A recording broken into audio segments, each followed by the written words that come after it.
সুপ্রিয় দর্শক আসসালামু আলাইকুম, কেমন আছেন আপনারা? নিশ্চয়ই ভালো আছেন। আজকের ভিডিওতে আপনাদের সবাইকে স্বাগত জানাচ্ছি। আজকে আমি আপনাদের সাথে খুবই গুরুত্বপূর্ণ একটা টপিক নিয়ে আলোচনা করব। ম্যাক্সিমাম টাইম আল্ট্রাসাউন্ড নিয়ে আপনাদের থেকে বিভিন্ন ধরনের প্রশ্ন পাই, তার মধ্যে উল্লেখযোগ্য কিছু প্রশ্নের উত্তর দেওয়ার চেষ্টা করেছি আজকে। এর মধ্যে থাকবে বারবার আল্ট্রাসাউন্ড করালে বাচ্চার ক্ষতি হয় কি না, গর্ভাবস্থায় কতবার আল্ট্রাসাউন্ড করাটা নিরাপদ, একবার আল্ট্রাসাউন্ডে একটা ডেট আসে, কোনটাকে আপনার এক্স্যাক্ট ডেট হিসেবে ধরবেন, আল্ট্রাসাউন্ড করালে ডেলিভারি পেইন আসে না এই কথাটুকু কতটা সত্য, আল্ট্রাসাউন্ডের মাধ্যমে কি জানতে পারবেন যে কবে জরায়ু মুখ খুলবে, কবে ডেলিভারি হবে। চলুন সব কিছু বলছি মূল ভিডিওতে। বাই দ্য ওয়ে, মূল ভিডিওতে যাওয়ার আগে একটা কথা বলি, আমি আমার চ্যানেলে pregnancy related, specially normal delivery related অনেক ইম্পর্ট্যান্ট তথ্য ভিডিও আকারে শেয়ার করে থাকি। এই তথ্যগুলো আমার পার্সোনাল এক্সপেরিয়েন্স ও আমার ডক্টরের সাজেশন থেকে নেওয়া। তাই আমার চ্যানেলটিকে যদি একবার আপনারা ভিজিট করেন, তাহলে আপনারা আপনাদের প্রশ্নাতীত মনের অনেক প্রশ্নের উত্তর পেয়ে যেতে পারেন। আমন্ত্রণ জানাবো আমার চ্যানেলটিকে একবার ভিজিট করে দেখার জন্য। এবারে চলুন মূল আলোচনায় যাওয়া যাক। আমি শুরুতে বলেছি আজকে আলোচনা করব ম্যাক্সিমাম টাইম আপনাদের থেকে আলট্রাসোনোগ্রাম নিয়ে পাওয়া কিছু প্রশ্নের উত্তর দেব আজকে। এর মধ্যে থাকবে বারবার আল্ট্রাসাউন্ড করালে বাচ্চার ক্ষতি হয় কি না, গর্ভাবস্থায় কতবার আল্ট্রাসাউন্ড করানোটা নিরাপদ, আল্ট্রাসাউন্ডের মাধ্যমে কি জানতে পারবেন যে কবে জরায়ু মুখ খুলবে, কবে ডেলিভারি হবে, বারবার আল্ট্রাসাউন্ড করালে ডেলিভারি পেইন আসে না এটা কতটুকু সত্য, এবং বারবার আল্ট্রাসাউন্ড করলে একবার একটা ডেট আসে, কোনটাকে এক্স্যাক্ট ডেট হিসেবে ধরবেন। চলুন সব কিছু বলছি। গর্ভাবস্থায় আল্ট্রাসাউন্ড করাটা একজন গর্ভবতীর জন্য খুবই জরুরি এবং গুরুত্বপূর্ণও বটে, কেননা এর মাধ্যমে আপনি জানতে পারবেন যে আপনার বাচ্চা জরায়ুতে ঠিকঠাক মতো স্থাপন হয়েছে কি না, তার ঠিকঠাক মতো বাড়ছে কি না, ওজন, আপনার পানি, পজিশন, প্লাসেন্টা, এবং ফাইনালি এই আল্ট্রাসাউন্ডই আপনাকে জানিয়ে দেবে যে আপনার কি নর্মাল ডেলিভারি হবে নাকি সিজার লাগবে। তাই সবাইকেই, প্রতিটি গর্ভবতীকে কেয়ারফুলি আল্ট্রাসাউন্ডের ব্যাপারটায় হ্যান্ডেল করতে হবে।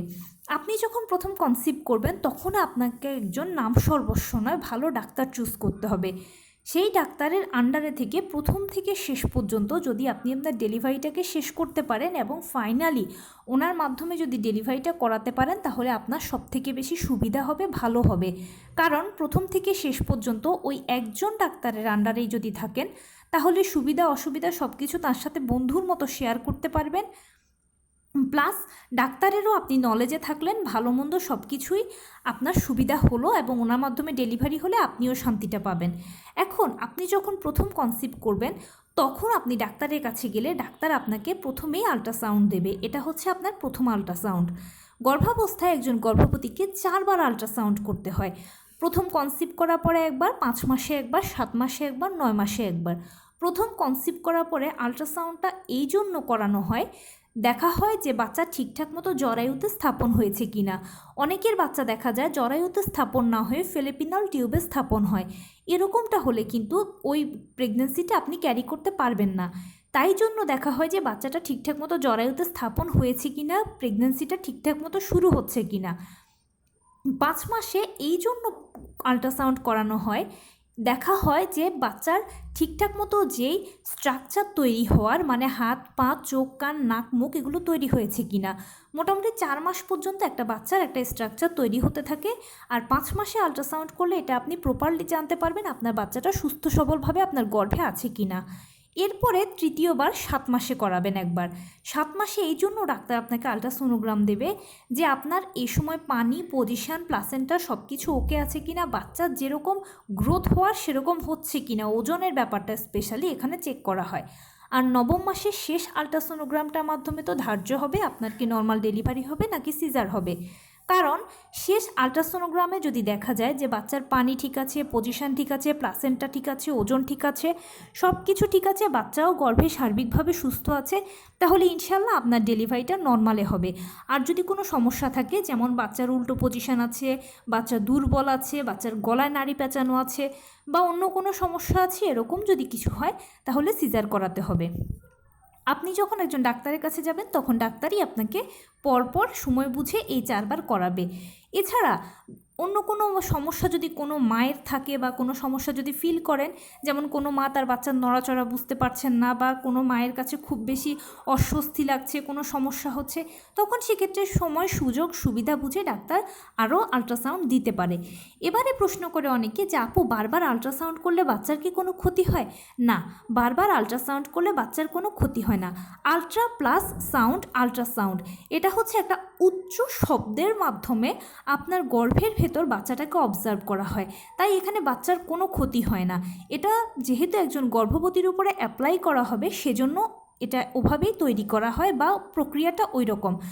এটা বাচ্চার কোনো ক্ষতি করে না বা গর্ভবতী মায়েরও কোনো ক্ষতি করে না। এটা জাস্ট বাচ্চার ভালো মন্দ বা বাচ্চার সব কিছু চেক আপ করানোর জন্য বা ইন্টারনাল জিনিসগুলো দেখার জন্যই কিন্তু এই পরীক্ষাটা এসেছে। অনেকে এবার আমাকে প্রশ্ন করেন যে আপু বারবার আল্ট্রাসাউন্ড করালে এক একবার তো এক একটা ডেট আসে, আমি কোনটাকে আমার এক্স্যাক্ট ডেলিভারি ডেট ধরবো? হ্যাঁ, এক একবার আল্ট্রাসাউন্ড করলে আপনার এক একটা ডেট আসবে, কিন্তু প্রথম কনসিভ করার পরে, আমি বলছি আবার, প্রথম কনসিভ করার পরে আপনি যে আল্ট্রাসোনোগ্রামটা করিয়েছেন তখন যেই ডেটটা এসেছে সেটাই হলো আপনার এক্স্যাক্ট ডেলিভারি ডেট। সেই ডেটটাই হচ্ছে আপনার প্রকৃত ডেলিভারি ডেট, সম্ভাব্য ইডিডি বা এক্সপেক্টেড ডেলিভারি ডেট। আবারও বলছি আমি কথাটা, প্রথম কনসিভ করার পরে একেবারে প্রথম যখন প্রেগন্যান্সি কিটে 2 দাগ দেখতে পেয়েছেন, এরপরে যখন ডাক্তারের কাছে গিয়েছেন, ডাক্তার আপনাকে তখন যে আল্ট্রাসোনোগ্রাম দিয়েছে, আপনি যে পিপি বা প্রেগন্যান্সি প্রোফাইলটা তখন যে করিয়েছেন, সেটাই হচ্ছে আপনার তখন আসা যেই ডেট, সেই ডেটটাই হচ্ছে আপনার প্রকৃত ডেলিভারি ডেট। এবারে অনেকে আমাকে বলেন যে আপু বারবার আল্ট্রাসাউন্ড করানোর মাধ্যমে ডেলিভারি পেইন আসে না, এই কথাটুকু কতটা সত্য? আল্ট্রাসাউন্ডের সাথে ডেলিভারি পেইনের কোনো সম্পর্ক নেই, এটা হচ্ছে একটা ভুল ধারণা।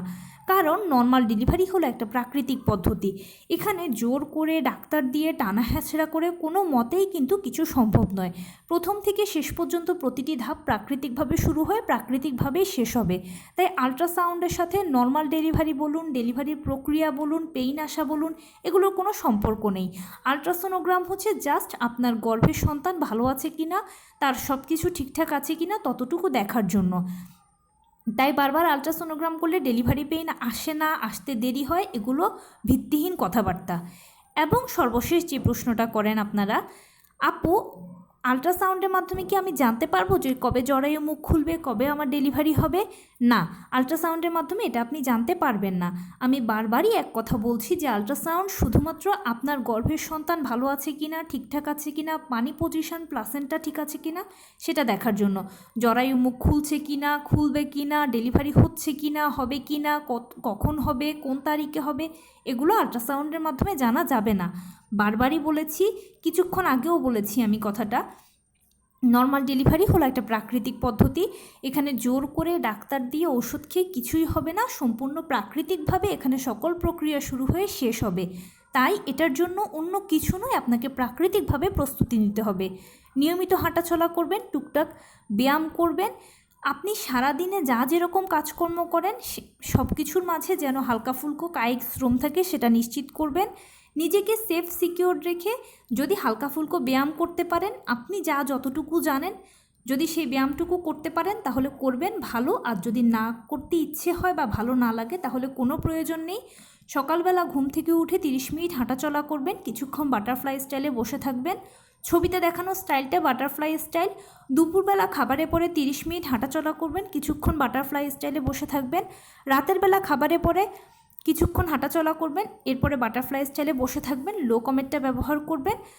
ব্যাস এতটুকুই আপনার ব্যায়াম, এতটুকুই নর্মাল ডেলিভারির জন্য প্রস্তুতি। এটা যদি করতে পারেন তাহলে ইনশাল্লাহ আর কিছুর প্রয়োজন নেই।